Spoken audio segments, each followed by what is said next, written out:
Okay, here we are, day 11, and somewhere after 7 p.m. last night, I felt like I took a giant step backwards. The old habit of worrying about getting things done popped up because I didn't accomplish what I had hoped to accomplish yesterday. So, last night, I started dreading the day ahead.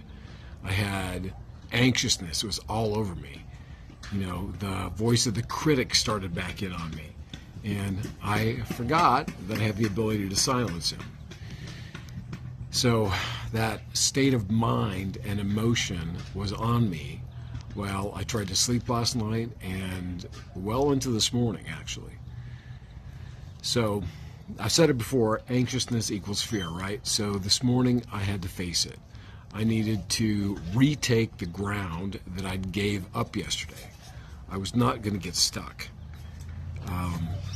So I started with the morning sun, stood barefoot in the grass, drank a cup of supplements, and talked to myself, you know, what are you thinking about? What are you feeling? What is true about you? What do you stand for? Remember who you are. Remember whose you are. I love these kids running by. Anyway, the shift came about 30 minutes later between exchanging texts with a handful of people. Some of them were random, some of them, you know, people sending me encouragement just randomly, some people randomly asking for encouragement. It was kind of interesting. But, you know, getting out of self is essential for breakthroughs, right? Have you ever noticed that the biggest breakthroughs in life usually come after something breaks? You know, we don't grow when we're comfortable, right? We grow when life throws a wrench in the plan, when something falls apart, when we get hit with something we didn't see coming. And, you know, I mean, you have no choice to either face it. Well, I guess you have a choice. You can just ignore it, but I don't know. I mean, what was it for you? Was it the loss of someone you love? Maybe a relationship ending? Something that ripped a hole in your chest? You know, maybe it was something traumatic that left you feeling out of sorts or lost. You know, whatever it was, something that woke you up. Now, I don't say this lightly. I mean, I lived that story more than once. I'm sure if you've been around this planet for any while, you have too, any length of time. But here's the truth. I'm living on day 11 in this 90-day stretch, and pain is a powerful teacher. It shows us the parts of our lives that aren't working, and it can push us to confront what we've ignored. For me, it demands change.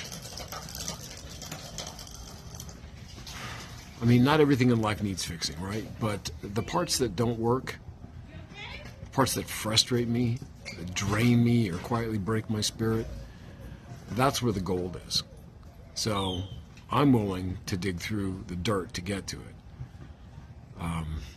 And you know, I think there's a shift to encouragement there. Sometimes that dirt smells like manure, right? I mean, but I guess what do you use manure for? Fertilizer, right? And that's exactly what some of that dirt is.